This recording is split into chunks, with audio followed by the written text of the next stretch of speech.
están? ¿Qué tal? ¿Cómo están, amigos? Estamos en una nueva sesión de UGTP. Eh, en esta sesión vamos a ver el tema con el arquitecto Antonio Jiménez de la historia del urbanismo en el Perú, ¿no? El arquitecto Antonio Jiménez es especialista en arquitectura e historia del urbanismo y nos gustaría que nos explique el tema que va a tratar hoy. Adelante, Antonio. Gracias, Oscar. Yo primero quisiera un poco presentarme porque veo caras nuevas, ¿no? Este, y no hemos tenido oportunidad de presentarnos. Bueno, yo les cuento un poco mi labor. Yo he trabajado 40 años para el Estado. Los primeros 20 años los he trabajado en lo que es urbanismo, desarrollo urbano. En Ministerio de Vivienda primero y después en el Instituto Nacional de Desarrollo Urbano, en el INADUR. De ahí he tenido la oportunidad de pasar por el Banco de Materiales y visitar todos los pueblos jóvenes y asentamientos humanos que tienen el Perú. Eh, He trabajado en bienes nacionales, he trabajado en COFOPRI, he trabajado en la Corporación de Desarrollo de Lima Callao, y he trabajado en la Municipalidad Metropolitana de Lima, ¿no? En Lima, eh, donde hemos hecho algunos proyectitos, como el conjunto habitacional La Muralla, el, el Parque de la Reserva, el Parque de las Aguas, ¿no? Hemos tenido participación en eso. Bueno, ese es un poco mi currículum. Y en base a eso, y en base a mi experiencia que he adquirido, digamos, en los 20 años que he trabajado en vivienda, se me ocurrió hacer una cronología de hechos urbanísticos que se habían sucedido en el país, en el Perú, ¿no? Y comencé a escarbar libros, a buscar información, eh, y llegué a armar, digamos, un volumen eh, que tendrá pues unas 1000 eh, hechos urbanísticos que han sucedido en el Perú durante la República, básicamente, ¿no? Y ese es una exposición, que es este libro que les muestro, ¿no? Que hice hace justamente más un año en para la Academia de Urbanismo, para la Academia Peruana de Urbanismo. Bueno, hoy día conversando con Álvaro, me sugirió la posibilidad de explicarles un poco qué ha avanzado después de aquello, ¿no? Y me puse a sumar lo que había recogido como información, a sumarla, a buscar de aglutinarlo y a combinarla con algunos otros elementos para ver qué podíamos sacar, ¿no? Y de ahí es que pude armar un esquema, que es el que les voy a presentar ahora, de lo que, a mi modo de ver, contiene o describe el urbanismo en el Perú, ¿no? Eh, si quiere pasamos a ver unas vistas para poder ordenar la exposición. Si me permites, Álvaro. O tú Sí, lo tienes, ¿me lo puedes no, poner?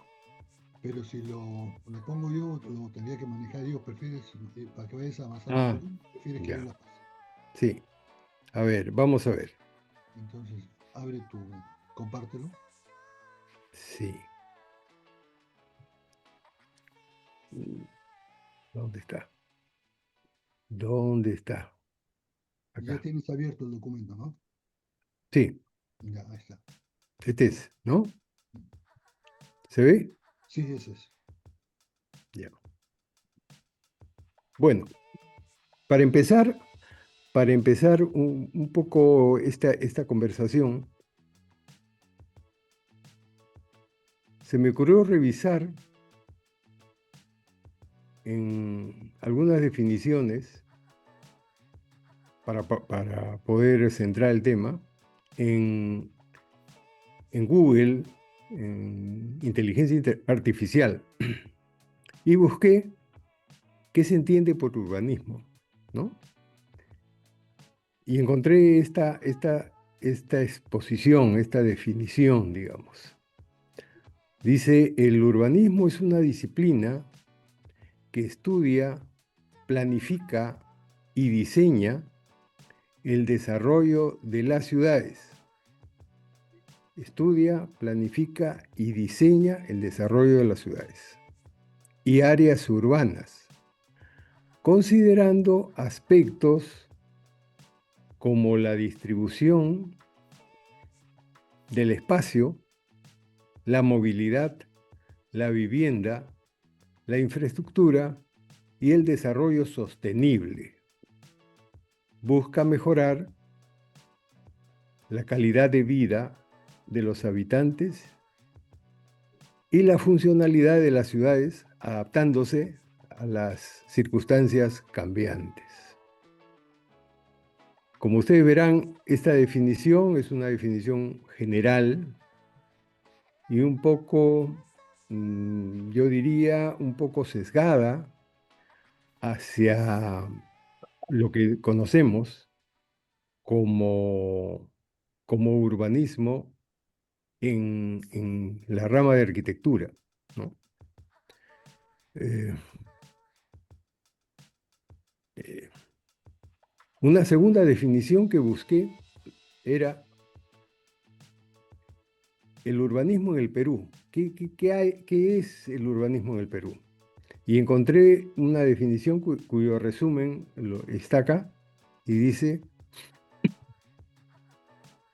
en resumen, el urbanismo en el Perú enfrenta importantes desafíos relacionados con el crecimiento desordenado, la informalidad y la falta de planificación. Sin embargo, existen esfuerzos para implementar una planificación urbana más sostenible con el objeto de mejorar la calidad de vida de los ciudadanos y promover el desarrollo urbano equitativo y responsable con el medio ambiente. Bueno, esta letra que vemos acá, mm, como teoría, podría funcionar, ¿no? Lo que pasa es que si yo estos conceptos, tanto de urbanismo como el resumen, del urbanismo en el Perú, me voy a chocar totalmente con la realidad, ¿no? Porque voy a estar pensando en algo que no tiene nada que ver con lo que está pasando o con lo que pasa en nuestro quehacer. Es esta la razón por la cual creo que me ha abocado a tratar de descubrir en la práctica qué cosa es el urbanismo, ¿no? O sea, qué hechos reales, prácticos, pueden definir el tema del urbanismo. Por ahí encontré una definición de este profesional, Bernard Secchi, que es un urbanista italiano, que, que nos dice que por urbanismo entiendo no tanto una colección de obras, de proyectos, de teorías o normas unificadas por un tema, por el lenguaje y por una organización discursiva, mucho menos entiendo una rama de la enseñanza, como una rama de la enseñanza. Más bien, entiendo al urbanismo como, como los rastros de un gran conjunto de experiencias prácticas, las del continuo y consciente cambio del territorio y de la ciudad. Dice asimismo, los territorios y las ciudades que vemos son el resultado de un largo proceso de selección acumulativa aún en marcha. Esta reflexión, esta definición nos permite reflexionar un poco sobre el tema de realmente qué cosa es el urbanismo, ¿no? Porque también existen, digamos, normas legales, como la Constitución Política del Perú, que señala que el urbanismo es una función municipal, pero no señala qué cosa es el urbanismo, ¿no? O sea, es una función municipal y da una serie de funciones. Funciones además que son, hay exclusivas, hay compartidas, ¿no? Y hay funciones que no le competen. La ley del Ministerio de Vivienda también habla de que el Ministerio de Vivienda es el ente rector de vivienda, saneamiento, desarrollo urbano y urbanismo, ¿no? Inclusive tiene una dirección de urbanismo que se dedica únicamente a producir normas de habilitación urbana o de edificación, ¿no? Con lo que conocemos como parámetros urbanísticos. Y ese es un poco el contenido de lo que entiendo hoy día se está manejando como urbanismo. También la ley de municipalidades señala pues a la municipalidad como el órgano rector del urbanismo. Como verán, existen una serie de definiciones por todos lados, legales, teóricas, técnicas, sobre el tema de urbanismo, hasta históricas, sobre el tema del urbanismo, que no nos permiten ver claramente de qué estamos hablando, ¿no? Nosotros, ahí en la academia, hemos preparado este marco conceptual. ¿Cómo lo achico, Álvaro? Para que se vea completo. Ahí abajito donde dice 100%, pues Ajá, ya. Ya, le bajo un poquito. sí, bájalo un poquito. Eso, ahí está. ¿No? Ya. Perfecto. Porque el tema que quiero presentar es el tema de el urbanismo en el Perú. Y el urbanismo en el Perú no es el urbanismo en el Perú de hoy día, sino en general, en todas sus épocas. ¿Qué ha pasado con el urbanismo del Perú? Y para poder evaluar el urbanismo en el Perú dentro de ese concepto, hemos establecido, hemos usado este marco conceptual, ¿no? En donde entendemos que el urbanismo es la ciencia de la ciudad y de las aglomeraciones humanas. Cuando hablamos de aglomeraciones urbanas, de ciudades y aglomeraciones urbanas, realmente estamos hablando del territorio, ¿no? O sea, el urbanismo tiene mucho que ver con el territorio, con la parte, digamos,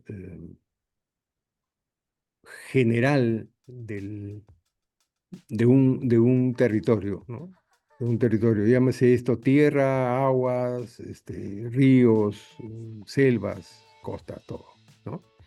Y dentro de ello, obviamente, la población, porque si no hay población, entonces, ¿de qué estaríamos hablando? El, el- el- el elemento principal del urbanismo es la población, o el objeto es el mejoramiento de las condiciones de vida de esta población.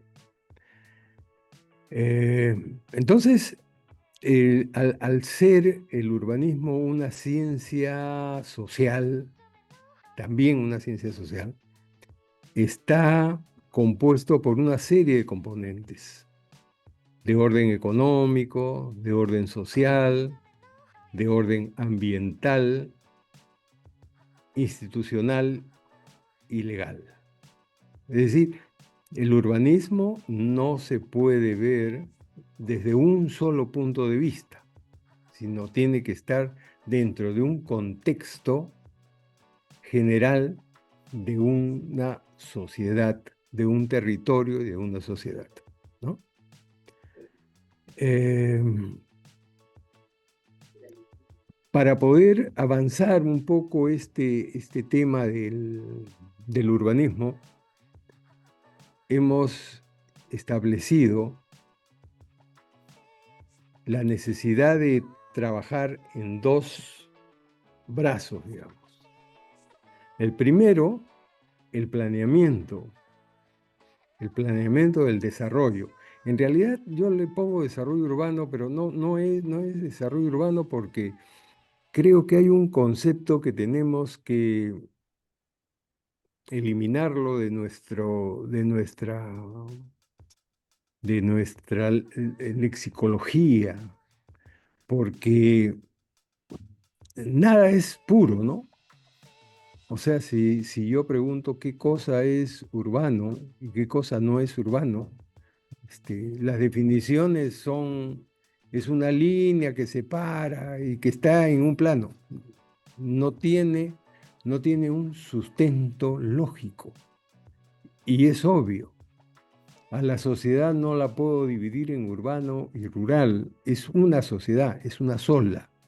Por eso es que un poco están cambiando las políticas con respecto a lo que se establecía antes como urbano, ¿no? El mismo Ministerio de Vivienda, que es tan retrógrado en estas cosas, ya entiende de que no hay separación entre lo urbano y lo rural, son parte de una misma sociedad y parte de un mismo territorio. Y es más, son parte de un mecanismo económico, son parte de una organización social.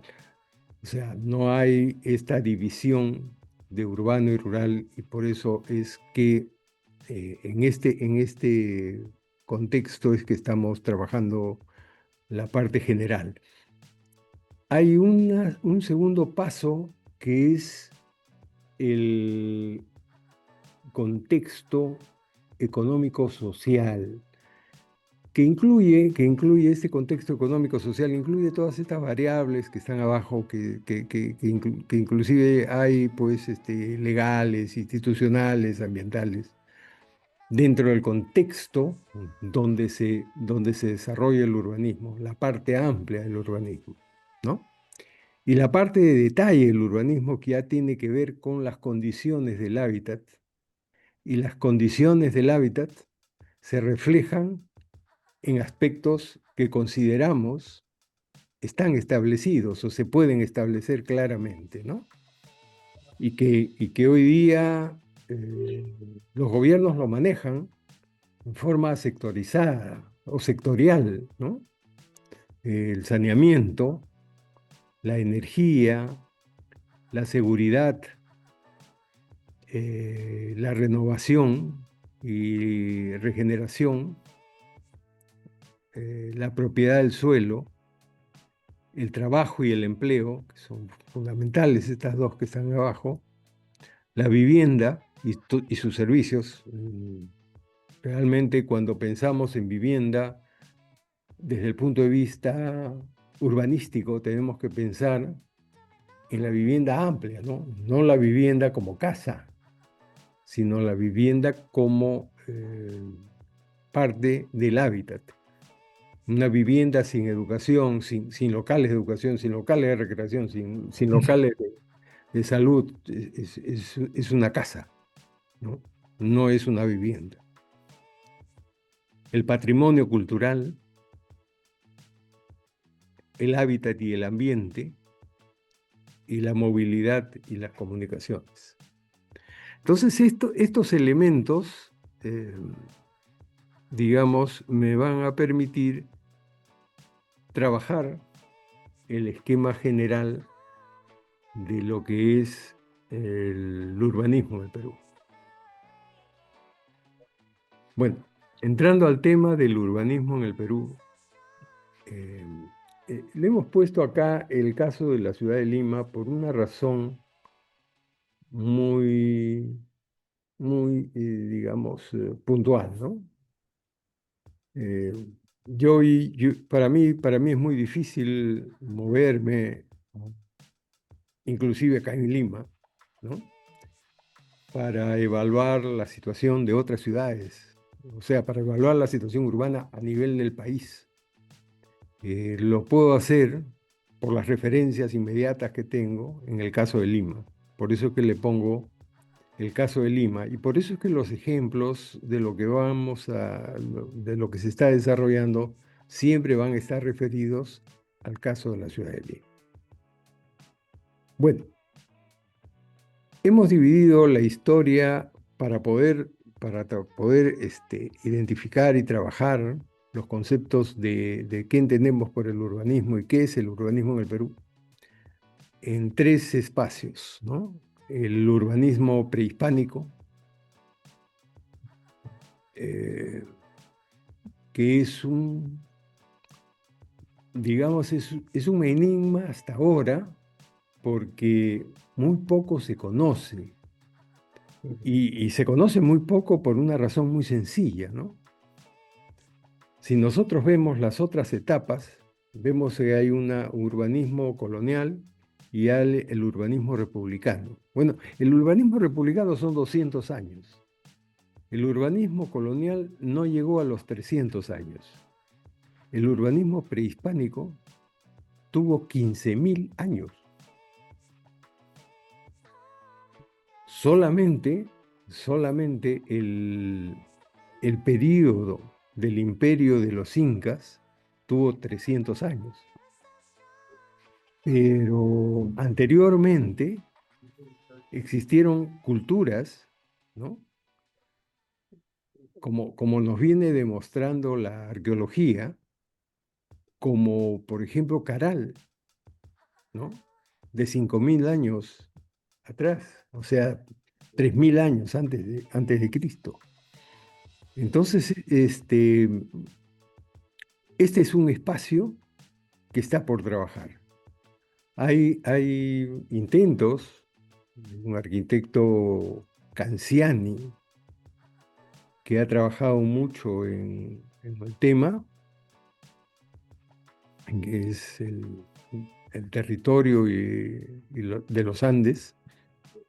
Entonces, eso es una base, creo que muy importante, y que yo la estoy tomando ligeramente porque he concentrado mi trabajo en la parte republicana, pero no puedo desconocer yo este impacto que tiene el urbanismo prehispánico en el Perú, ¿no? hay cosas que son evidentes, que son obvias hasta ahora, ¿no? Eh, si nosotros viajamos a pueblos de la sierra, vamos a encontrar todavía gente que viste igual que vestía hace 2000 años, ¿no? Por ejemplo, estamos trabajando ahora en la reconstrucción del centro histórico de Lima, y en la reconstrucción del centro histórico de Lima, uno de los aspectos que el Ministerio de Cultura, el INC en su momento, exigían con mucha vehemencia el uso del adobe. Y el uso del adobe es un uso milenario, ¿no? Porque el adobe se usaba desde las primeras construcciones en el Perú. El caral está hecho de tierra con agua, está adobe, ¿no? Entonces, hay aspectos concretos de que en el urbanismo hay influencia y hay hasta ahora influencia de lo que fue eh, las culturas prehispánicas, inclusive en el comportamiento social, digamos, ¿no? Hay el grupo, yo soy uno de los convencidos de que el Ayu, como grupo familiar, todavía existe, ¿no? Todavía es parte de la cultura que se va desarrollando en el país en pleno siglo XXI. O sea, hay rasgos que vienen desde muy atrás y que influyen dentro de lo que es el urbanismo actual. La segunda parte de este tema es el urbanismo colonial. ¿Qué pasaba en la colonia? Y en la colonia nosotros hemos establecido que hay hasta 3 etapas. Hay una etapa que es la etapa de la conquista, en donde vale todo.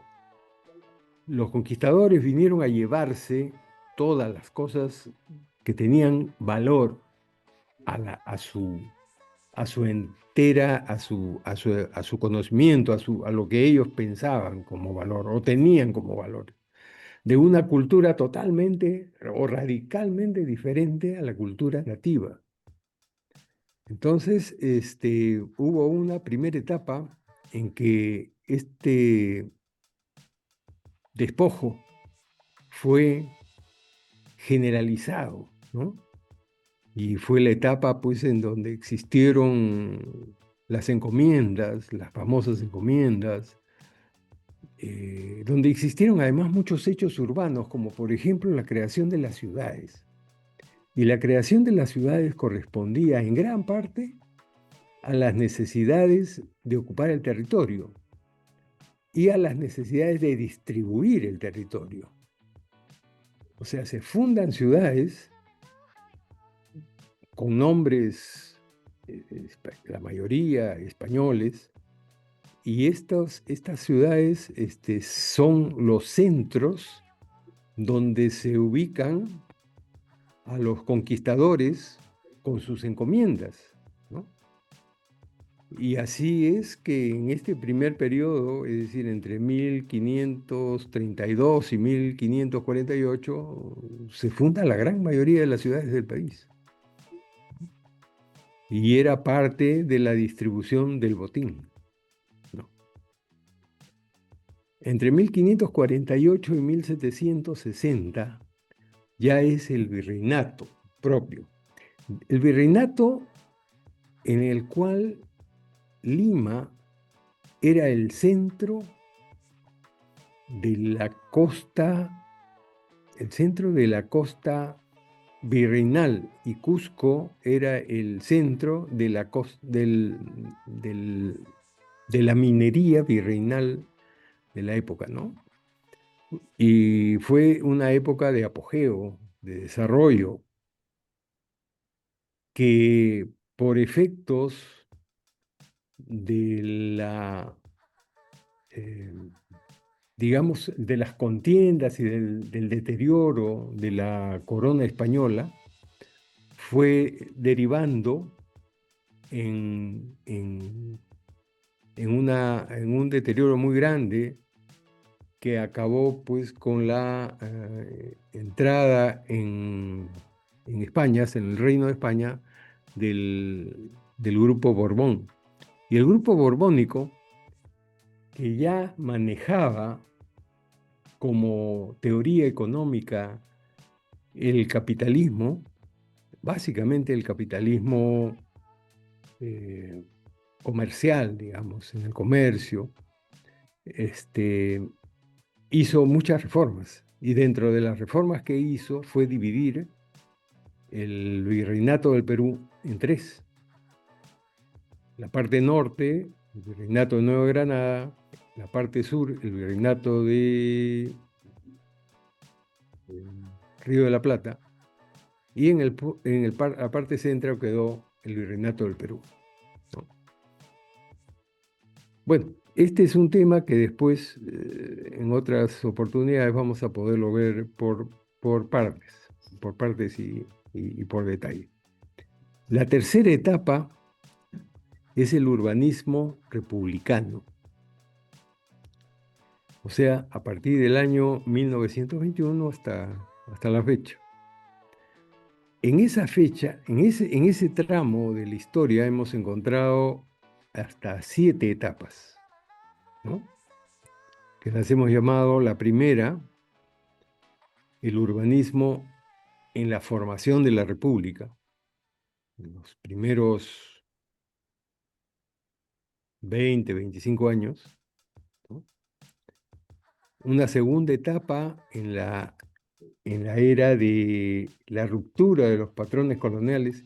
Cabe decir que en la primera etapa lo que se hizo fue seguir con todas las condiciones que venían desde España, ¿no?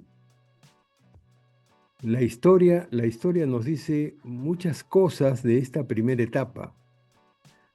Eh, por ejemplo, que la nobleza peruana nunca quiso pues la independencia, ¿no? Y a la población indígena, que había sido maltratada durante 300 años, tampoco le interesaba. Y más bien se convirtieron en la carne de cañón, ¿no? Es decir, formaban parte tanto del ejército realista como del ejército, digamos, revolucionario, independiente. Entonces, esta etapa es bien interesante. Y en el urbanismo esto se refleja con una situación de, digamos, estancamiento y seguimiento de todas las normas que existían durante la última etapa de la colonia. Y eso pasó también en la economía. La economía siguió siendo la misma. Obviamente que al entablarse, al romperse las relaciones con la metrópoli, con España, se rompieron muchos lazos comerciales, porque los lazos comerciales que existían entre el Perú y España eran básicamente con España, ¿no? Y cuando se rompe ese lazo de las relaciones con España, nos quedamos durante este tiempo un poco en el aire, ¿no? Entonces, esta segunda etapa del urbanismo y la ruptura de los patrones coloniales, tiene que ver con eso, con la apertura de la economía, la apertura mundial de la economía. O sea, ya comenzaron a entrar de otros países, se comenzó a entrar, y dentro de todo lo que volvía a entrar, o de lo que era importante para el urbanismo, entraban pues las ideas urbanísticas que en esa época existían en Europa, ¿no? Tal es así que a fines de esta etapa antes de la guerra con Chile, ya nosotros habíamos pensado o ya habían aparecido algunas políticas que tenían que ver con el desarrollo de las ciudades. Y específicamente en el caso de Lima, por ejemplo, se, se estableció, se planteó, se ejecutó la demolición de las murallas, con la cual se aperturó el espacio para salir del cordón que había establecido, el cerco que había establecido las murallas de Lima. Em, también fue la primera etapa donde se hizo el primer plan de ensanche de Lima, ¿no? Hay un ingeniero francés-chileno, que hizo un plan eh, para el ensanche de Lima el año 1872, me parece, fue aprobado el año 72, ¿no? En donde ya aparecía Lima sin las murallas y donde aparecían algunas vías importantes como el trazo de la vía Avenida Grau, el trazo de la Avenida 9 de septiembre, lo que es el Paseo Colón, y lo que es la avenida, lo que es hoy día la Avenida Alfonso Ugarte, ¿no? Luego la tercera etapa es de la Guerra del Pacífico y sus consecuencias. En realidad esta es una época, pues, totalmente nebulosa en el país, ¿no? O sea, totalmente desastrosa y sin resultados. En el urbanismo, como en todas las actividades que hubo, fueron destruidas. Hubo más destrucción que construcción de algo, ¿no? En Lima se destruyó Chorrillos, se destruyó Miraflores, se hizo un vandalismo en el centro de Lima, en la parte central de Lima. Entonces, en nuestra historia como urbanística es una etapa que está, digamos, muy, muy, muy oscura y muy, muy dolorosa, ¿no?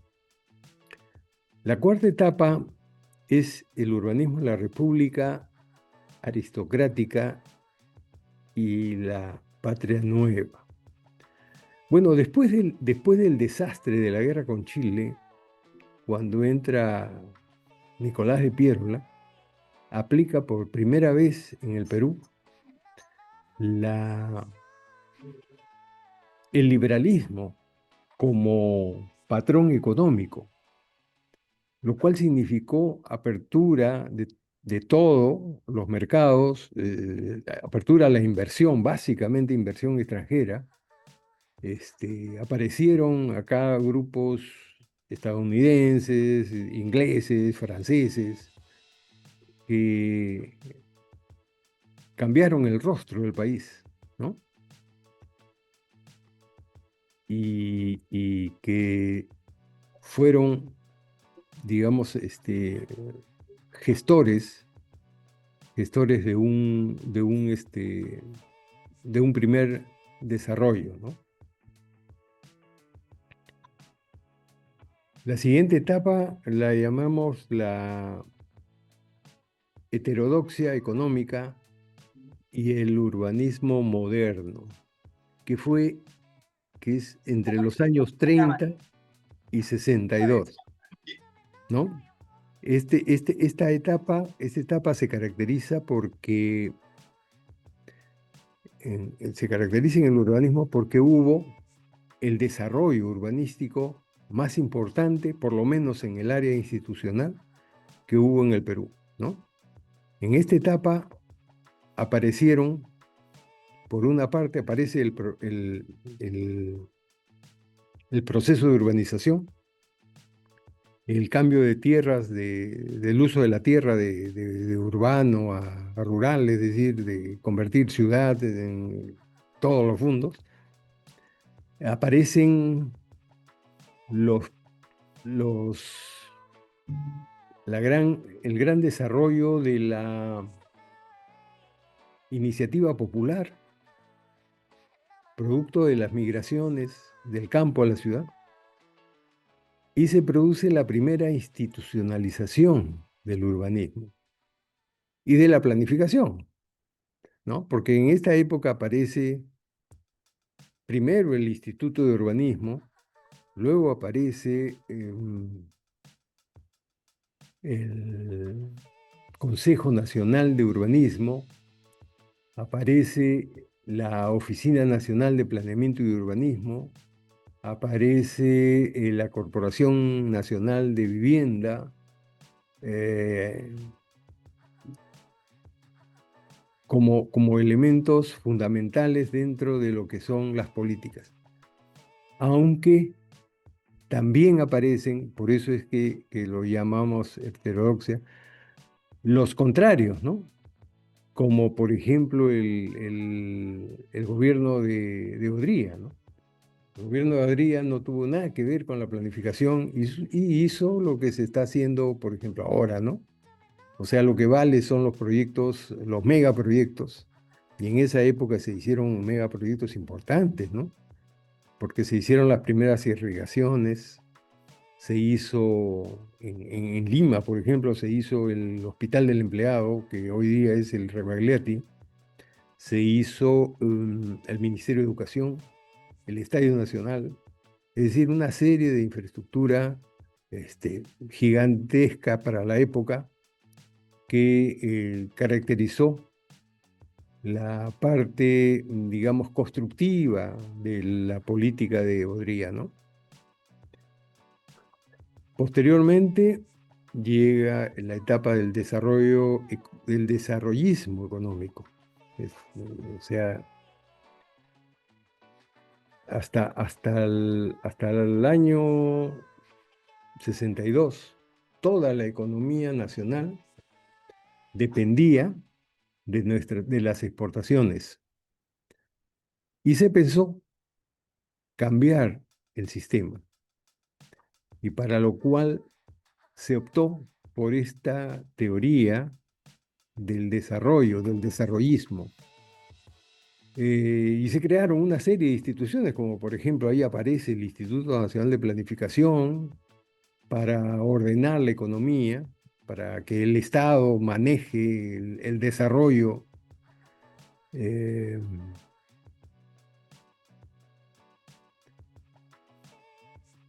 y dentro de ello aparece también el gobierno de Velasco Alvarado, que es un reformista de las condiciones que ya se venían dando desde épocas anteriores. Y por último, que acaba con la crisis política y la crisis económica de los gobiernos de Belaúnde Terry y Alan García, ¿no? Ya estamos hablando del año 90. Bueno, y aparte, a partir del año 90 empieza una etapa que hasta ahora continúa, que es la etapa que la llamamos la etapa del neoliberalismo. Es la economía neoliberal y que ha dado como consecuencia, digamos, lo que tenemos hoy día, lo que podemos exponer hoy día como urbanismo, ¿no? Yo hasta este punto he querido llegar y he hecho un gráfico, digamos, del espacio de estas etapas que me gustaría discutirlas, me gustaría escuchar su opinión al respecto, aunque todavía tenemos eh, mm, muy pocas definiciones, pero acá en líneas generales podemos tener de qué se trata, ¿no? Están los periodos históricos, ¿no? Etapas, años, fases. El modelo económico que existió en cada uno de estos periodos. Y por último, el urbanismo, o sea, ¿cómo se fueron los conceptos de urbanismo que existieron o que se trata de desarrollar en este trabajo, ¿no? El urbanismo prehispánico, el colonial y todos los que hemos conversado de la parte de la República. Bueno, hasta aquí quiero llegar. Este proyecto está en avance y me comprometo a seguir, ah, digamos, desarrollando cada uno de estos puntos en sesiones posteriores que crean conveniente hacer, ¿no? Pero no quiero alargarlo más porque creo que ya me pasé del tiempo que estaba establecido para la exposición. Gracias. No, en realidad ha terminado justo eh, con la hora, ¿no? Con el tiempo requerido. Me parece súper interesante este cuadro que muestra al final, ¿no? Cómo lo ha elaborado entre etapas, años, fases, modelo económico y de la última parte, ¿no? El Capas del urbanismo vivo, urbanismo. claro. Ujú. Está bastante interesante. Pasamos entonces a la ronda de preguntas. No sé si alguno de los participantes quiere hacer alguna pregunta. Bueno, yo tengo muchas preguntas, eh, pero si alguien quiere comenzar la ronda de preguntas, solamente levante la mano, por favor. Ujú.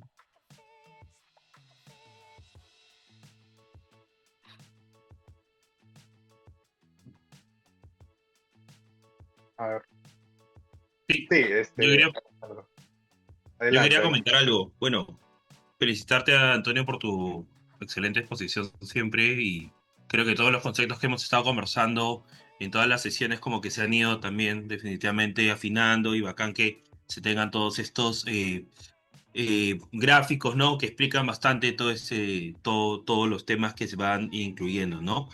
Quería preguntarte, ahora que justamente se ha hecho este gráfico, ¿no? Matriz al inicio que mostraste, ¿no? Entonces, eh, ¿qué ciertos elementos, por ejemplo, al momento de la definición del urbanismo, has podido ver que está como presente en ciertos periodos, ¿no? Por ejemplo, ¿no? Entonces esto al momento, al inicio, cuando se vio la definición específica, ¿no? Por ejemplo, vimos, ¿no? Urbanismo, el ciencia y ciudad y aglomeración, ciencia de la ciudad y las aglomeraciones humanas, que veía varios elementos, vimos el tema de energía, saneamiento, movilidad, ambiente, tal o cual. Entonces, cómo eso quizás ha ido evolucionando o qué elementos has visto en el tiempo, ¿no? Entonces en cada uno de los periodos como que ha sido más preponderante que otro, ¿no? Entonces eso dentro del análisis que has visto. Ujú. Hay un concepto que creo que es bien interesante, ¿no? Ujú, Y que lo conversábamos al inicio de esta sesión. Eh, la ciudad, igual que la sociedad, son entes vivos, ¿no? Son entes que cambian permanentemente. Eh, hoy no es igual que ayer, ¿no? Ayer no fue igual que antes de ayer. Entonces son entes vivos y es un poco difícil. Yo he tenido que ponerle riendas, digamos, a las etapas para poder analizarlas, porque si no, tendría que hacer un análisis global que sí, pues para por lo menos para mi capacidad sería demasiado grande, ¿no? Entonces, el concepto es, la ciudad es un ente vivo, el urbanismo es un ente vivo, o sea, el urbanismo tiene y debe que adecuarse a las circunstancias de lo que pasa en la sociedad, porque es una ciencia que tiene que ver con el desarrollo de la sociedad. Y si no está a la par de ese desarrollo, estamos desfasados, que es un poco lo que nos está pasando, ¿no? O sea, nos hemos olvidado del desarrollo de la sociedad, del desarrollo del hombre, y nos hemos abocado a lo que pasa en el día. y no tenemos una visión, no tenemos una perspectiva de a dónde trabajar. Y por eso es que hacemos planes que no tienen mucho sentido. Porque primero que son fragmentados, segundo que están dirigidos y tercero que son ineficientes. Y lo digo yo, que he hecho fácil 40, 50 planes. O sea, la planificación es un instrumento importante, sí, pero si no tiene un contexto, estamos hablando de lo mismo que hablábamos hace 80 años o 60 años atrás. No, 80 años, desde el año 30, 40, casi 100 años. Estamos hablando de lo mismo. En esa época se creía que el planeamiento era la solución a los problemas que había en ese momento. Sin embargo, cuando sale la ley, por ejemplo, de la OMPU, señala que los planes solo son referenciales. La ley de creación de la OMPU, que le dice, usted tiene que hacer los planes, pero son referenciales. Si quieres lo tomas y si no quieres no lo tomas. Y eso sucede hasta ahora. Y el plan se ha convertido en un retrato de pared.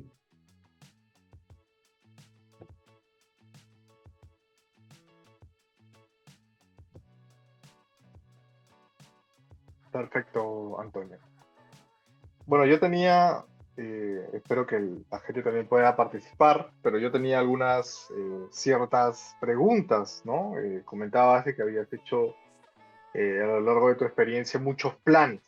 No sé si tengas alguna experiencia con algún plan primerizo que hicieras y después con los años vieras mejoras en la implantación de otros planes. No sé si tengas alguna experiencia ahí que contarme. Bueno, sí, yo les puedo contar que mi primera experiencia en planificación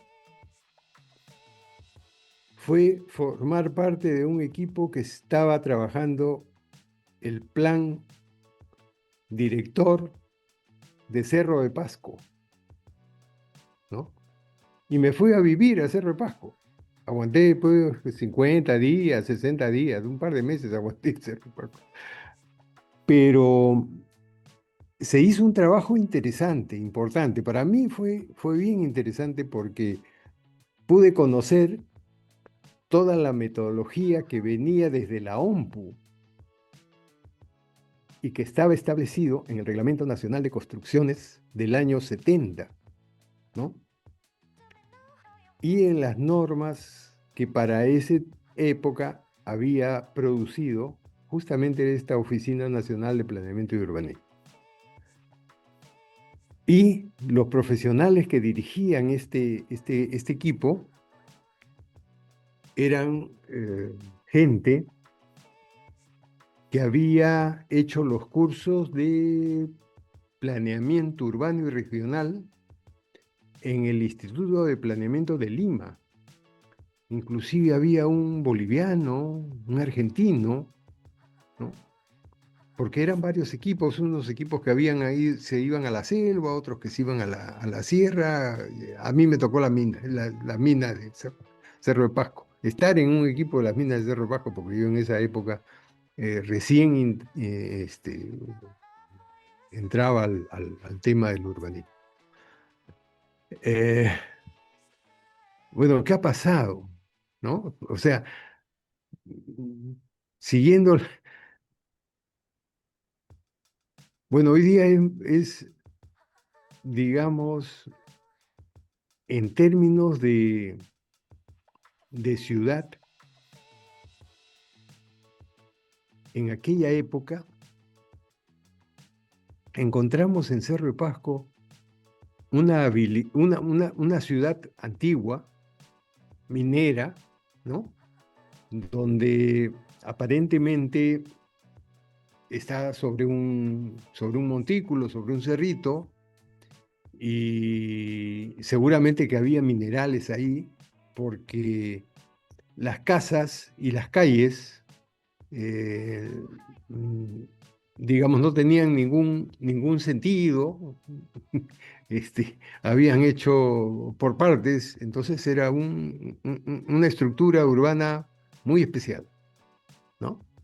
No puedo decir que mala porque esa era la estructura de esa ciudad, así habían hecho, así la sociedad de aquella época lo había hecho así.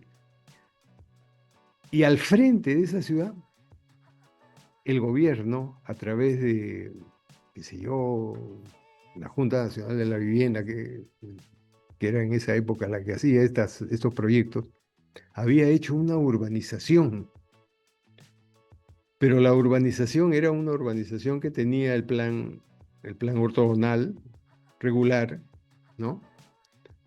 Con casitas a tipo chalet, muy chiquitas, porque eran económicos, de bajo costo, pero que no tenía nada que ver con la ciudad original, ¿no?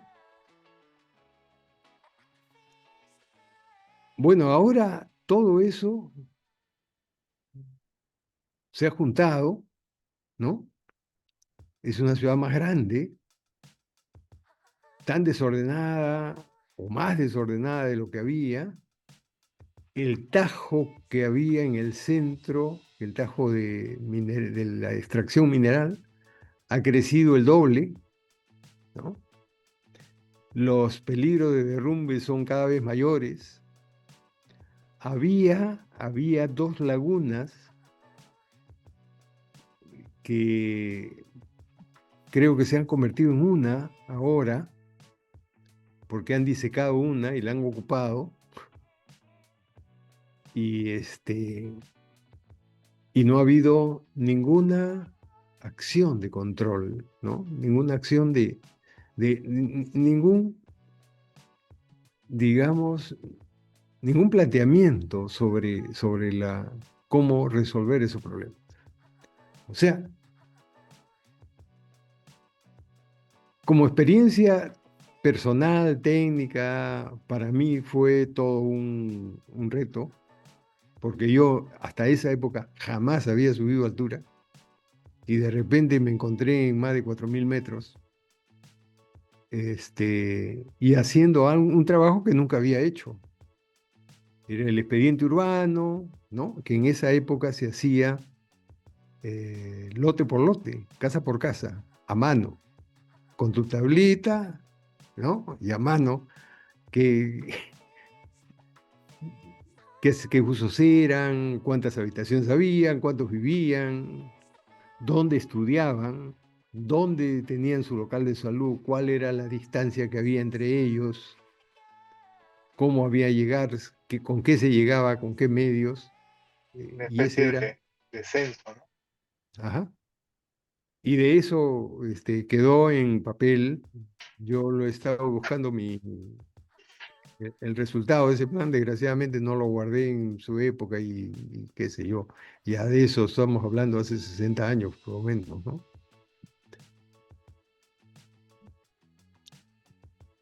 Listo.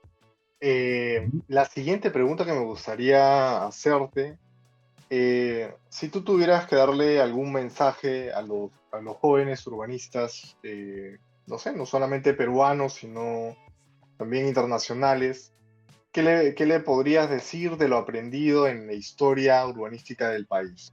Ujú. Bueno, ya lo han dicho varios autores, ¿no? Este, hasta lo dijo hasta Churchill, ¿no? El que no conoce su historia, ¿no? Está condenado a repetirla.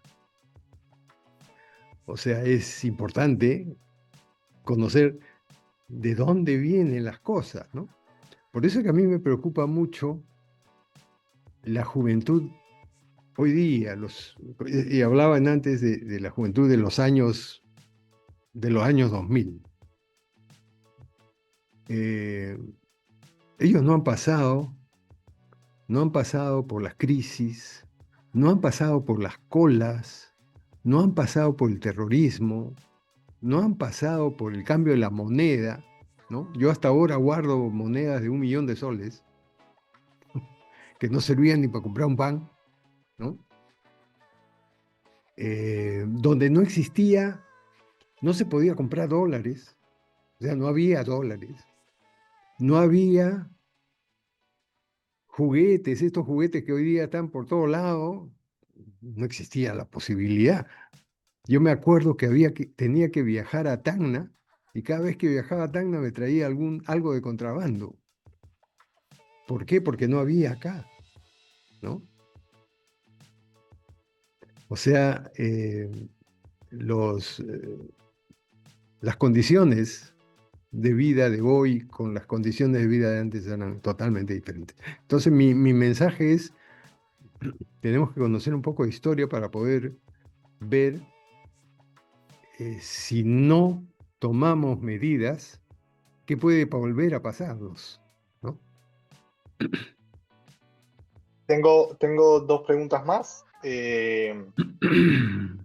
La primera pregunta sería, ¿consideras tú que a la actualidad seguimos cometiendo algunos errores del pasado en el urbanismo?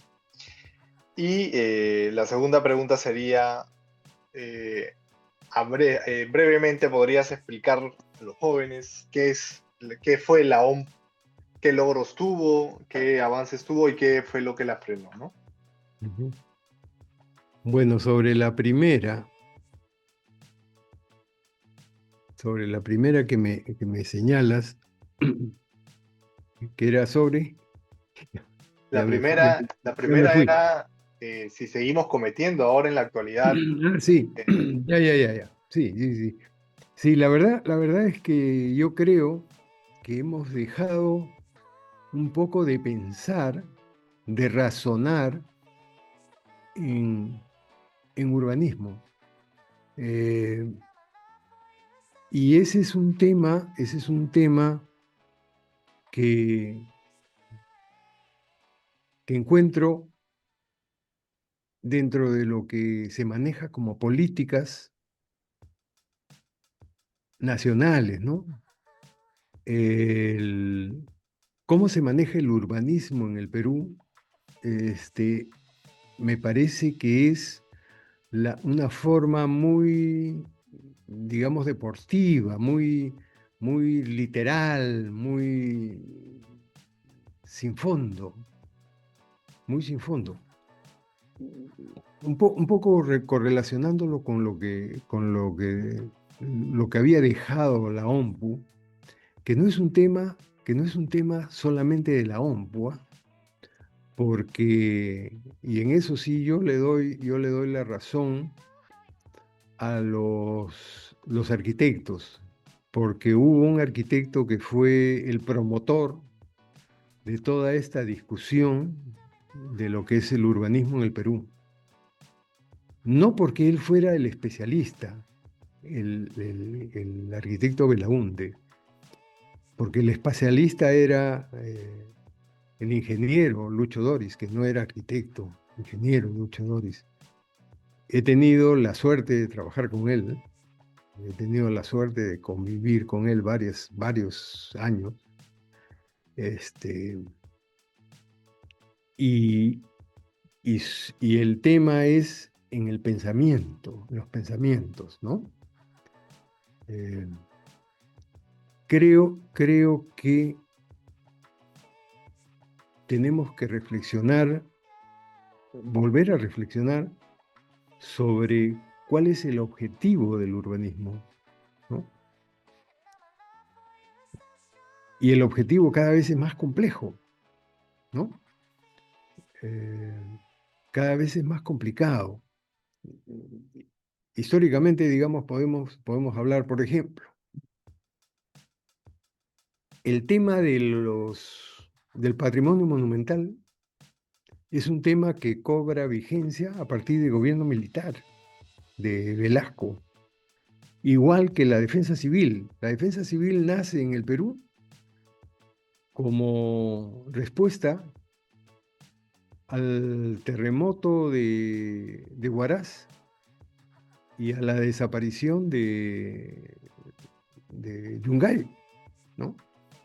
O sea, esos son los motores que dieron lugar a la aparición de defensa civil como mecanismo de seguridad, porque hasta esa época existían los fenómenos telúricos, terremotos, como habían sido el terremoto de Cusco del año 50, el terremoto de Lima del año 40, que cada uno tuvo que resolver su problema, ¿no? Lima en esa época tenía pues 500.000 habitantes. Hoy día tiene 11 millones de habitantes. ¿Qué va a pasar con un terremoto de grado 8? O sea, los pensamientos, el pensamiento urbanístico tiene que cambiar, tiene que adecuarse a la época actual y tiene que haber una teoría de pensamiento. No puede existir pues una constitución política del Estado en que diga el urbanismo es responsabilidad de la municipalidad. Ya, ¿y qué es el urbanismo? Porque la municipalidad en su ley repite, nosotros somos responsables del urbanismo. Y el Ministerio de Vivienda habla de urbanismo. ¿Y cuál es el fondo? ¿De qué estamos hablando? Creo que la discusión de urbanismo es un tema fundamental, fundamental, más ahora que están apareciendo eh, las escuelas de urbanismo, ¿no? En las universidades. Creo que eso es Eh, importantísimo, sí. No sé si con eso, bueno, faltaba la segunda pregunta que era que expliques un poco de qué había ah, sido la OMPU. bueno, la UMPU tuvo dos etapas importantes, ¿no? Más que importantes, tuvo dos etapas. Una etapa en donde se congregó todos estos pensamientos, ¿no? Inclusive hubo en aquella época un grupo de arquitectos que formaron el Grupo Espacio, liderados en esa época por Cartucho Miro Quesada, que hicieron hasta un pronunciamiento. Tenían recursos para hacerlo, ¿no? O sea, eh, Cartucho Mero Quesada era miembro del comercio, entonces tenía pues una posibilidad de expresarlo.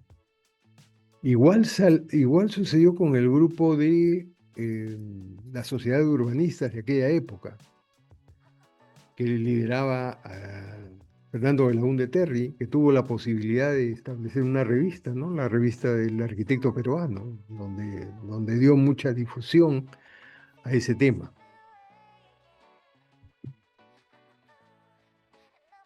Para su época, para su época, yo creo que avanzaron mucho, avanzaron mucho. Quien mató al urbanismo, a la OMPU, fue el Ministerio de Vivienda, cuando se creó el Ministerio de Vivienda. Porque cuando se creó el Ministerio de Vivienda, la prioridad era la vivienda. Y en realidad no desaparecieron en ese momento lo que era la OMPU, porque en la OMPU estaban los más connotados eh, pensadores del problema urbano y del problema mismo de vivienda, ¿no? Entonces establecieron a la Oficina Nacional de Planeamiento y Urbanismo, le cambiaron un poco el nombre y lo pusieron como un órgano de asesoramiento del Ministerio de Vivienda. Posteriormente, ese órgano de asesoramiento del Ministerio de Vivienda dio lugar a lo que se llamó la Dirección General de Desarrollo Urbano, ¿no? esa Dirección General de Desarrollo Urbano que aparece el año, me parece, 1975, casi 5 o 6 años después de la creación del Ministerio de Vivienda, con todos los conceptos y muchos profesionales llegados de la OMPU.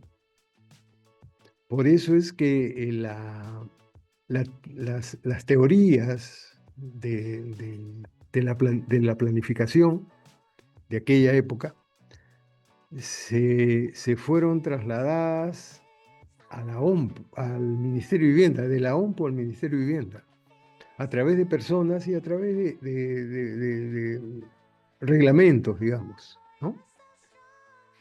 Algunos de estos reglamentos fueron parte del Reglamento Nacional de Construcción del año 70, ¿no? En donde se concebía, por ejemplo, a la ciudad como una organización celular, ¿no? Compuesta por sectores, barrios y unidades residenciales. O sea, esas eran las escalas. O sea, la unidad residencial, el barrio, el sector y la ciudad. Y se hizo muchos instrumentos en base a eso, ¿no? Por ejemplo, Álvaro se acuerda mucho del Sistema Nacional de el CISNE, el Sistema Nacional de Equipamiento Urbano, ¿no?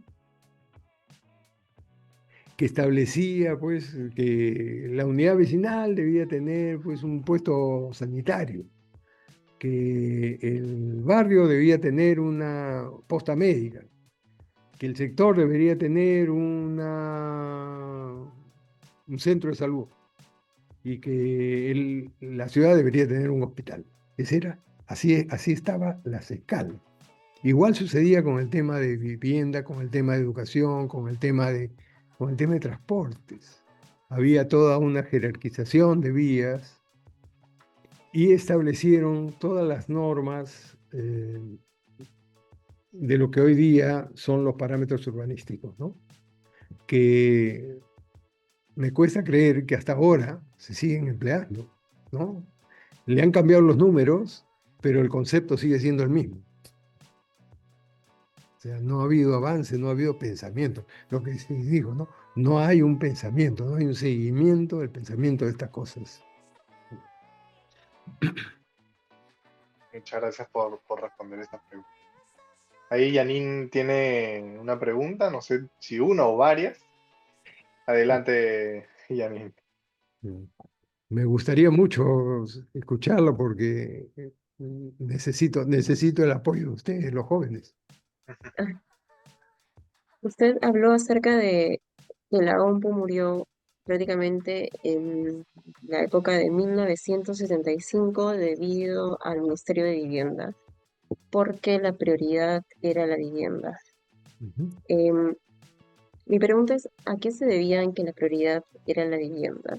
Justo quería hacer esta pregunta porque hablo usted acerca de las colas y del terrorismo y este gobierno militar que también se dio en países de Latinoamérica. Estaba escuchando hace una semana atrás, entre los 1970 de Cuba, también tuvo 70, 80, casi con el gobierno gobierno de Fidel Castro y hablaron de una reforma urbana, ¿no? Y al prometer vivienda y no tener vivienda en ese momento, empezaron pues a quitarle las casas playas a muchos pobladores de Cuba de clase media. Y cuando usted habla de la prioridad de la vivienda, me hace recordar a un gobierno, ese que en esa época, creo que de los 70 estaba con el gobierno militar y nacionalista y reformista de Juan Velasco Alvarado. ¿La prioridad de la vivienda era debido a ese gobierno socialista o a qué era la prioridad de la vivienda? No. Esa era mi... A ver, te explico históricamente un poco este asunto. El año 1956 hubo un censo de población en Lima. Un censo de población en donde se estableció que el 20% de la población estaba ubicada en barrios marginales. O sea, si Lima en 1956 tenía 1 millón de habitantes, 200.000 de ellos vivían en barrios marginales. ¿Qué eran los barrios marginales? Los barrios marginales eran ocupaciones precarias de terrenos, sin servicios, sin agua, sin desagüe, sin luz. Eran terrenos. Además, alejados, además en sitios inadecuados, digamos, ¿no? Cerros, laderas, quebradas, lechos de ríos. Entonces, el gobierno militar había planteado cambiar todo ese sistema, ¿no? Y ellos, que dicho sea de paso, nunca pusieron objeción al sistema económico. O sea, el sistema económico seguía siendo un sistema económico capitalista. Lo que ellos atacaron un poco era la parte de la oligarquía, pero no de la oligarquía de propiedades, sino la oligarquía económica, ¿no? O sea, su reforma estaba dirigida hacia ahí. Y la reforma urbana que ellos tenían planteado y que nunca le hicieron, que la que trataron de iniciar y no tuvo frutos, realmente se quedó en papeles, ¿no? Lo único que avanzaron fue en remodelar 4 o 5 edificios en el Porvenir, ¿no? Pero ellos nunca tuvieron la política de acabar con la propiedad privada, ni menos atacar los bienes patrimoniales, ¿no?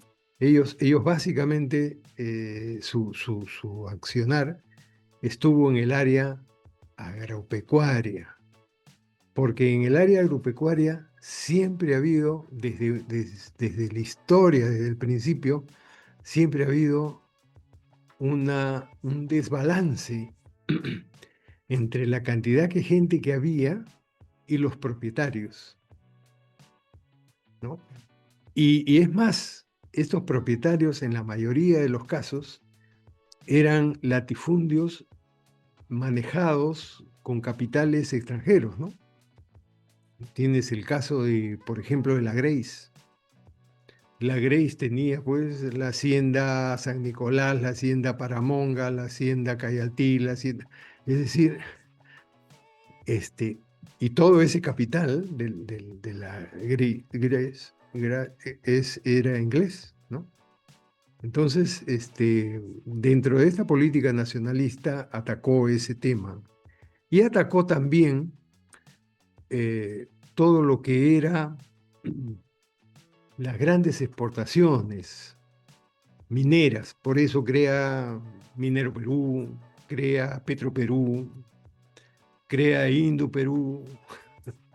Es decir, todo lo que era nacionalizado, digamos, ¿no? Pero eso no significaba cambiar la estructura económica del país, ¿no? Que era, digamos, lo que estaba establecido, lo que desde el año 50 se había aplicado en Cuba, ¿no? Muchas gracias. Sí, para aclarar mi duda, sí, casi veo que, bueno, lo vi, bueno, porque estaba escuchando un video en internet y también ya con las clases que teníamos en maestría, también tocamos un tema también de vivienda social, ¿no? Ciudades, hablamos de viviendas para el Estado, conjuntos habitacionales. Y nos tocó en el caso de países de Latinoamérica, y veo que en mi caso, en mi grupo nos tocó Argentina, también veo que nuevamente a través del militarismo se genera estas viviendas sociales, no hablan de la política socialista y casi todos están, no todos en el mismo año, pero Ujú. todos dentro de ese rango de 10 años veo que tienen ese golpe parece que Ujú. en Latinoamérica, ¿no? Entonces justo Cuando usted comenta ello, me preguntaba si a veces, o hasta qué punto, ¿no? Influía esta famosa reforma, este, banda, ¿no? Pero muchas gracias. Gracias.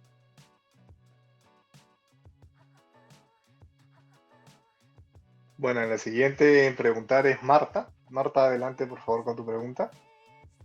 Sí. Mencionaba antes que los planes a día de hoy son meramente referenciales y también conversándolo en otras ocasiones con el arquitecto Ugarte, pues nos comentaba eso mismo, que se hacen muchos planes pero al final acaban en un cajón y no se llegan a cumplir.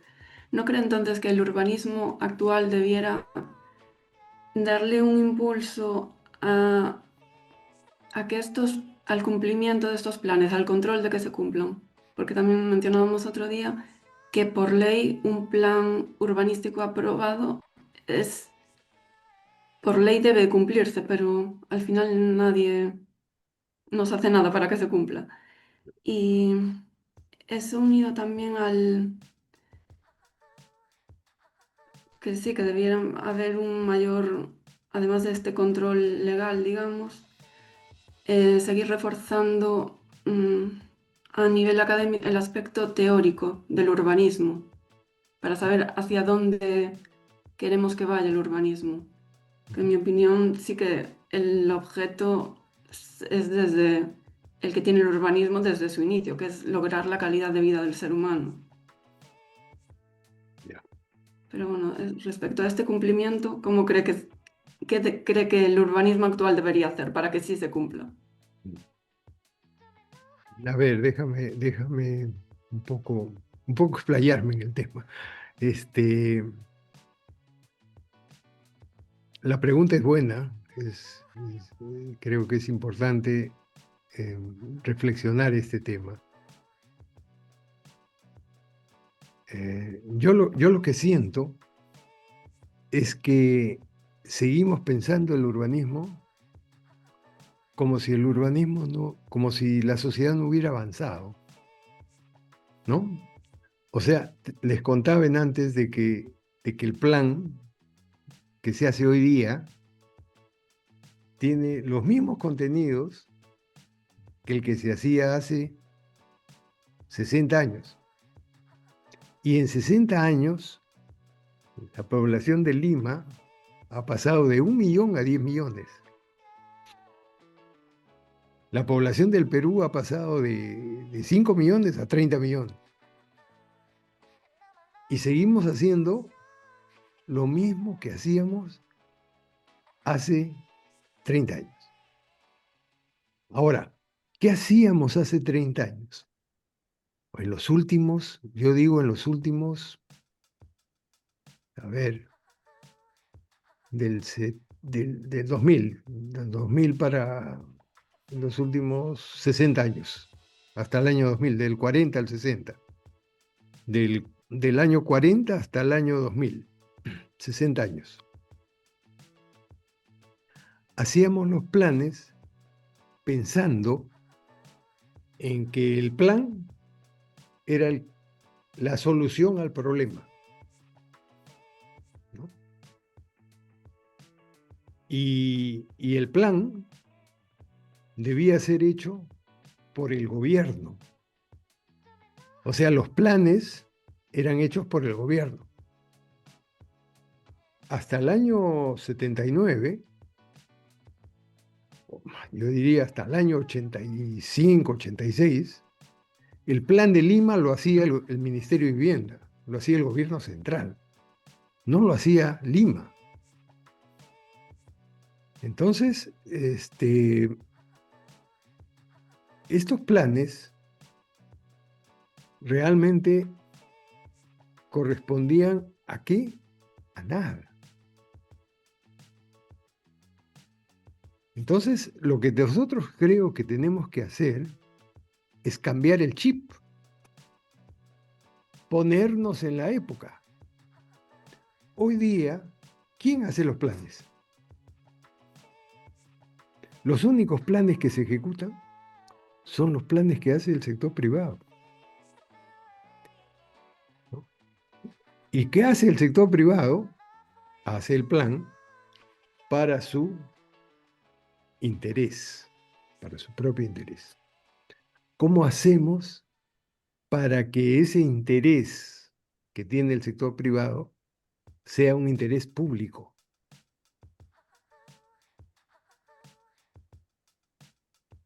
Claro, Y- ahí sí que tiene que intervenir sí o sí el gobierno, el Sí, Estado. así es, pero tiene que actuar de una manera diferente. ¿Qué ha hecho con respecto al plan? Que es una cosa más sencilla. Ha agarrado y ha hecho un manual y ha dicho, ¿sabe qué?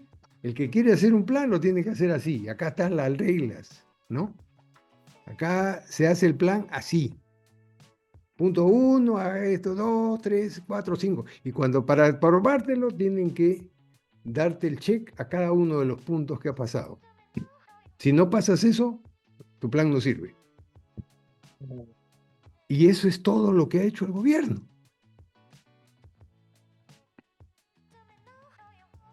Entonces, tampoco hay en los gobiernos una capacidad pensante capaz de modificar esa situación. Las condiciones han Es que cambiado totalmente. el aspecto pensante debe de venir de los expertos en la materia que son los urbanistas. Por eso es que yo apoyo 100% esta creación de las escuelas, porque no hay urbanistas acá.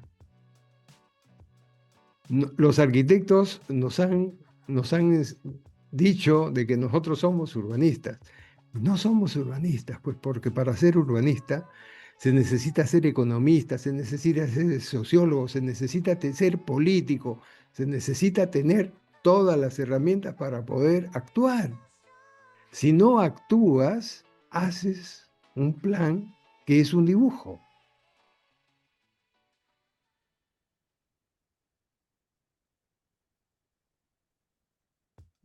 El tema es interesante y difícil, ¿ah? Yo estoy pensando eso hace 20 años y todavía no encuentro la salida. Recién me van apareciendo algunas cosas que me quedan claras, ¿no? Definitivamente el país ha cambiado totalmente. El país que yo conocí, que yo viví, que yo estuve, que yo participé, ese ya no existe. Y nos llegará también a nosotros a pasar eso, ¿no? Así es, así es. Si es que no vas con el avance de la sociedad, por ejemplo, ahora ya no hay pueblos jóvenes, ¿no? Muy, muy pocos. Ya se habla de pueblos jóvenes como ya el rezago. Oiga, llegó una época, yo he trabajado el año 70, los años 70, que las invasiones eran todos los días, invasiones por todos lados. Y nosotros estábamos a cargo del plan. ¿Y cómo? ¿Qué, qué hacemos? Nos ponemos en uniforme y nos ponemos... ¿Te das cuenta? Ahí quisiera yo hacer un comentario adicional, que es el siguiente.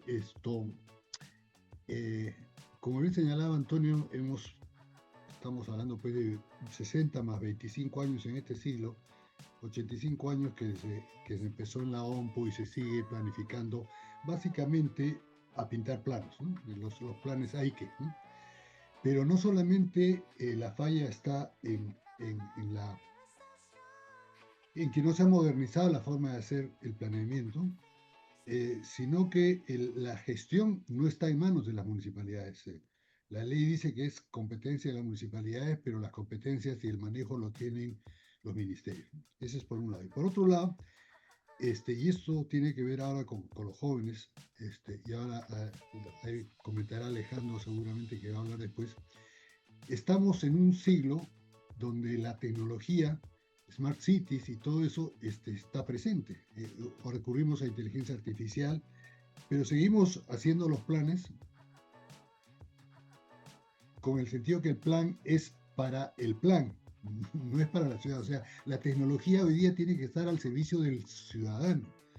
y la enorme tecnología que hoy día hay, que nos permite, las comunicaciones y todo eso, nos debería decir que debemos hacer planes distintos donde la tecnología, los TICs y todos estos desarrollos debiera servirnos no solamente para chismear pasando chats o trivia pues, a través de las redes, sino para que la velocidad de la tecnología permita que se le solucione rápidamente los problemas al ciudadano mediante las aplicaciones y toda la inteligencia artificial y toda la modernidad, ¿no?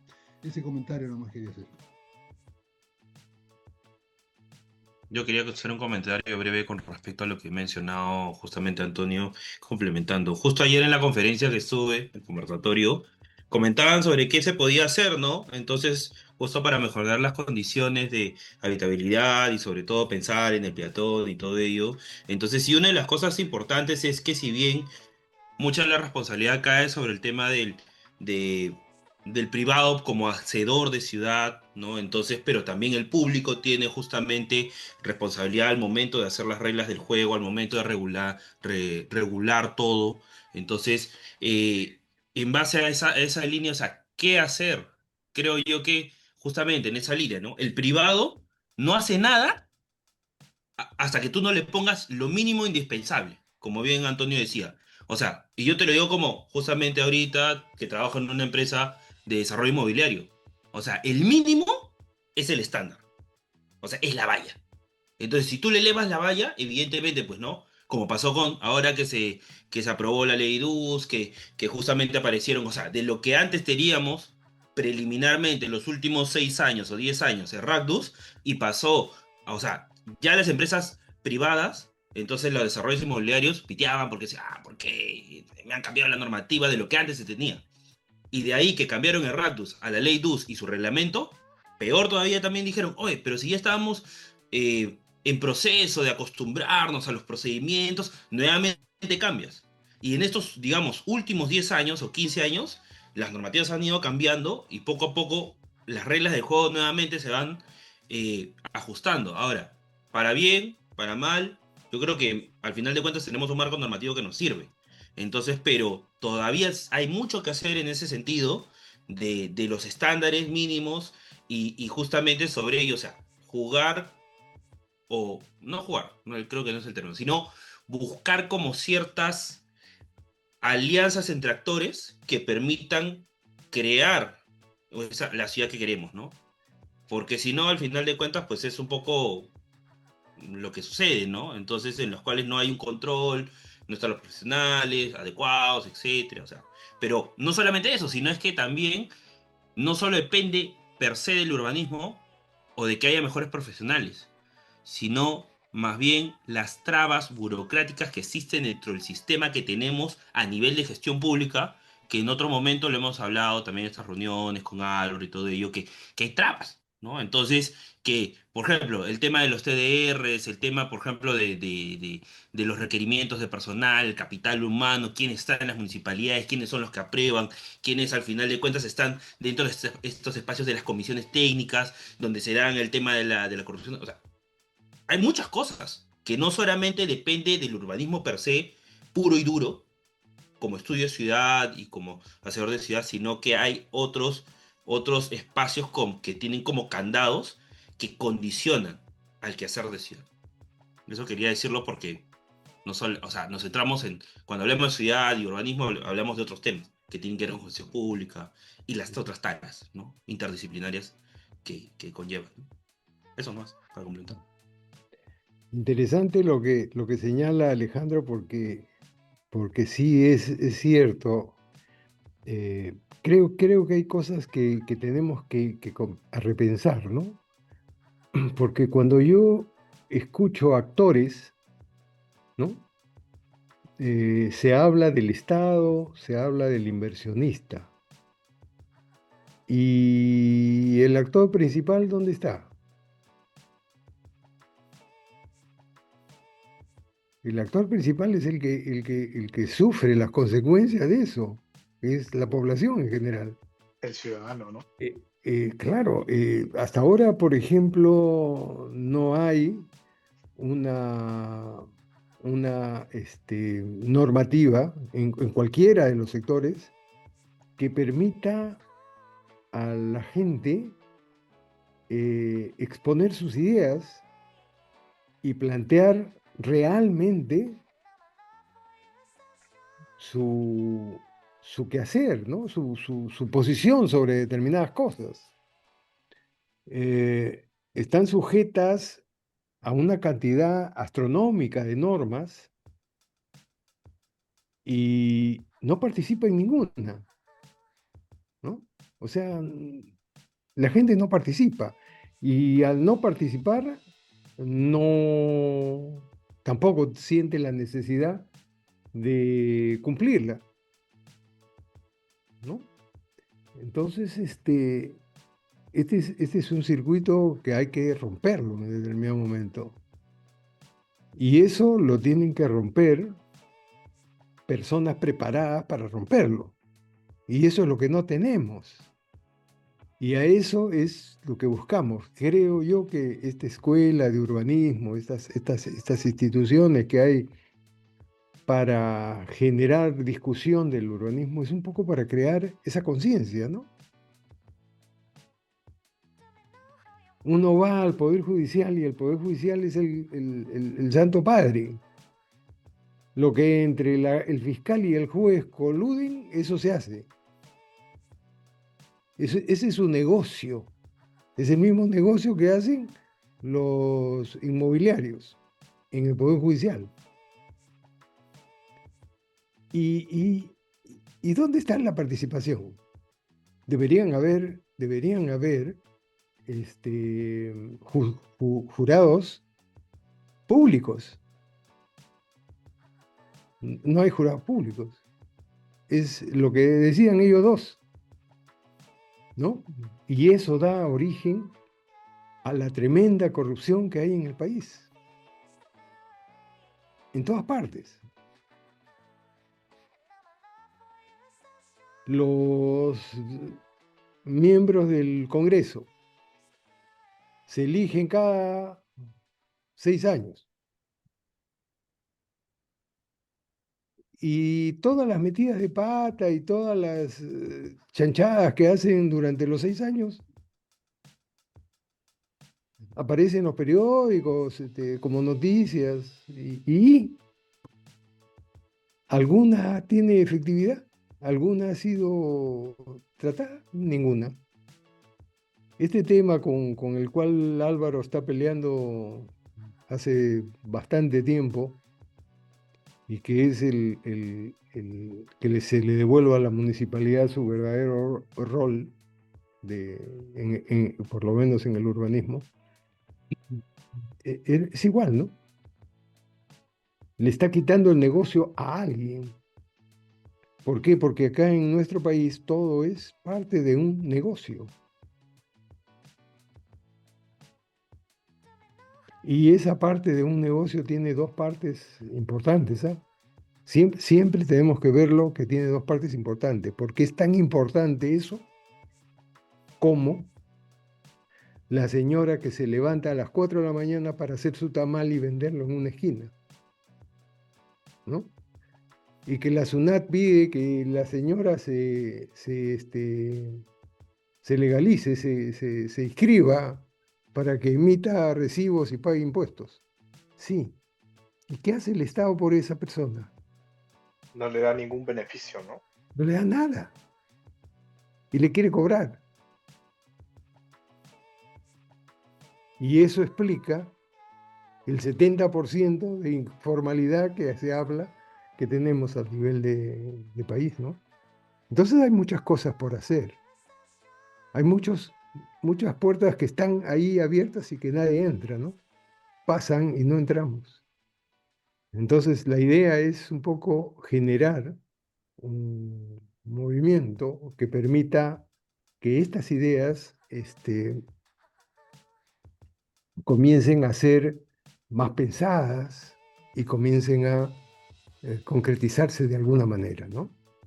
Comiencen a chocar y a perfilarse, ¿no? De alguna otra manera. Sí, pues. Yo tengo, Desgraciadamente no hay guerra que se gane sin pelear, ¿no? sí, Felizmente que esta es una guerra sin armas. sí, sí, sí, sí, de parte de, yo creo que de eso se trata un poco la democracia, ¿no? La Ujú. democracia reemplaza un poco a la guerra y se acaban las peleas por las manos, por las armas y empiezan los debates, ¿no? A debatir ideas. En el campo de las ideas, yo creo que muchos pueden tener puntos en común y puntos en discrepancia, ¿no? No sé si hay algunas últimas preguntas. Yo sí tendría una, ¿no? Para cambiar la historia del urbanismo, ¿qué acciones puntuales tomarías, Antonio? Me estás haciendo la pregunta que es la conclusión del trabajo que estoy haciendo.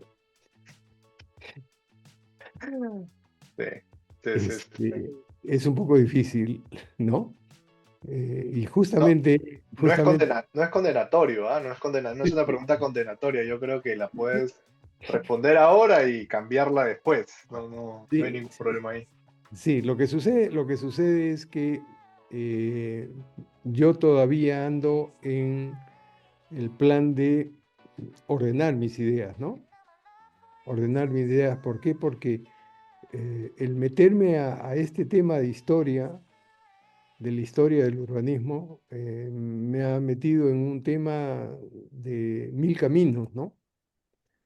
Y buscar, encontrar los caminos que considero deben ser los necesarios o los adecuados, todavía me va a llevar un poco de tiempo, ¿ah? Todavía me va a llevar un poco de tiempo. Y es más, yo pienso de que si yo avanzo un poco, de repente alguien puede agarrar la posta y seguirla, ¿no? Porque los tiempos también se acaban, ¿no? Yo quisiera hacer una propuesta, que cada uno de los presentes diga una sola frase para responder la pregunta de Oscar. Empecemos a ver, Marta, tú en una frase, ¿qué cosa harías por mejorar el urbanismo?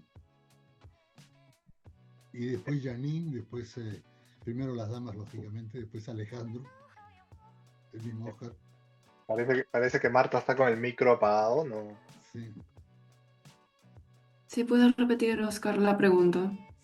La pregunta que ha reformulado Álvaro es, en una sola frase, eh, qué acción puntual tomarías para mejorar el urbanismo, ¿no?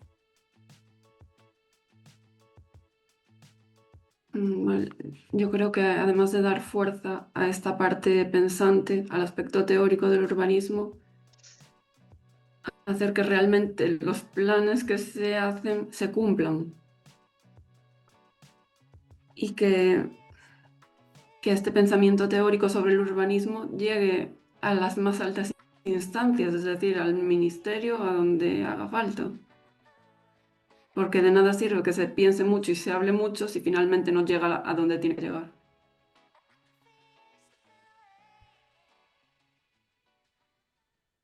Listo, muchas gracias, Marta. Janine, ¿tienes ahí tu frase?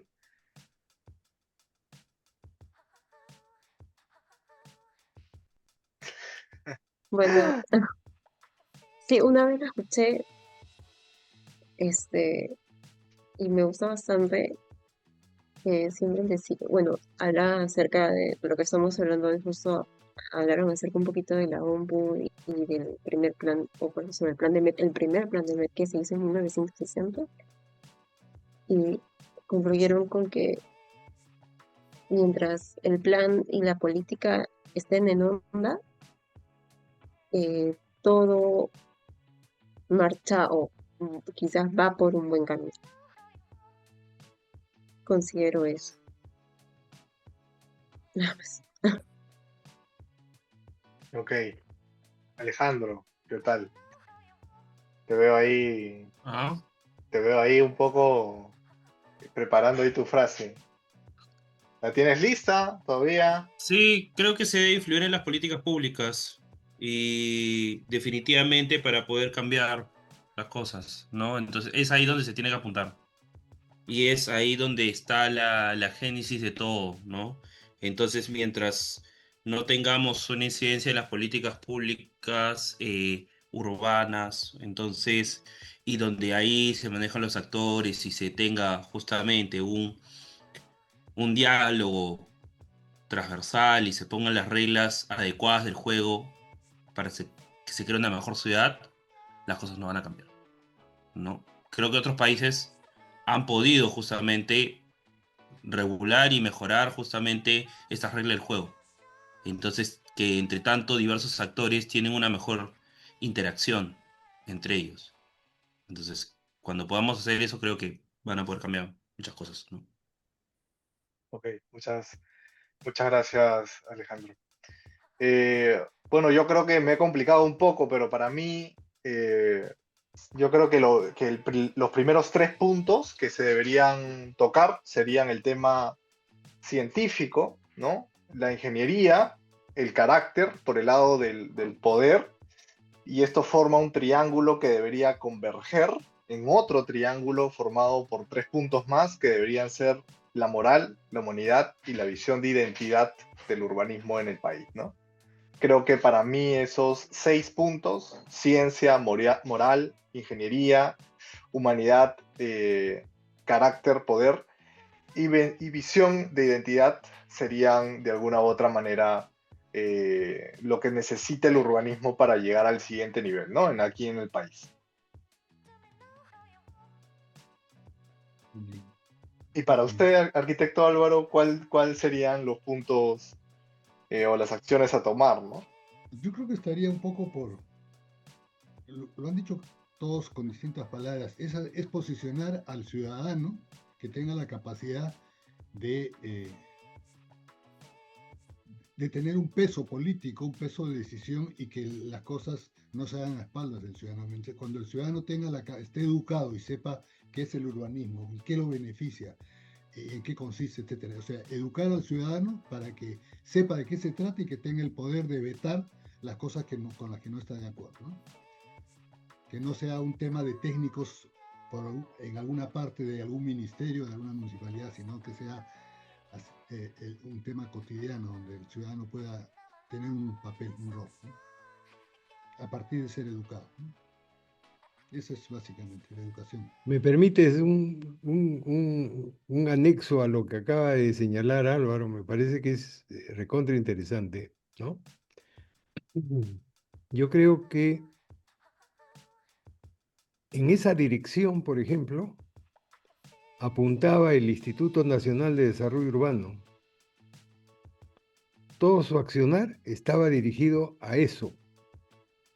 Y el Instituto Nacional de Desarrollo Urbano fue creado, si bien es cierto, fue creado en la época de Belaúnde Terry, quien manejó inicialmente el quehacer del desarrollo urbano fue Lucho Doris, justamente el creador, el generador del primer plan piloto de Lima, ¿no? Y él apuntaba a eso. Es decir, mientras no exista lo que Álvaro señala, mientras no exista una educación, una concientización en la base de la población, estamos dando vueltas y vueltas en la parte técnica, en la parte teórica, y no en la parte práctica.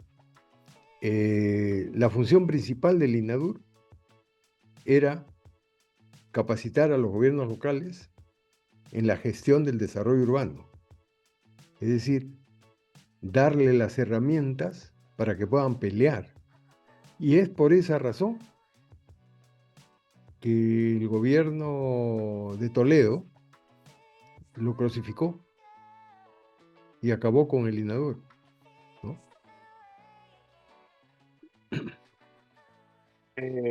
Yo creo que como para ir finalizando y como último comentario, de alguna u otra manera, las universidades como la Universidad Nacional de Ingeniería, la Universidad Ricardo Palma, la Universidad de Lima, la Universidad UCAL también, la UTP, la Católica y la Villarreal, están planteando de alguna u otra manera sus facultades de urbanismo, ¿no? Hay esta motivación.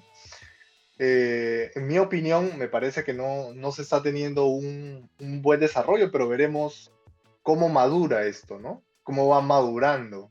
Claro. Y yo creo que en algún momento en una época hubo un debate, en esta época moderna hubo un debate, no sé si Alejandro se acuerda mucho, pero tal vez deban haber centros estudiantiles que participen también del debate del urbanismo, ¿no? Yo creo Ujú. que desde la Academia Peruana de Urbanismo esto es lo que tratamos, ¿no? De hacer estas conversaciones para no tener puntos en común, pero tener alguna idea de qué es la definición de urbanismo para nosotros, ¿no? Y qué ha pasado en el urbanismo, en la historia del urbanismo, para llegar a la situación en la que estamos actualmente y poder resolver los problemas que actualmente tenemos, ¿no?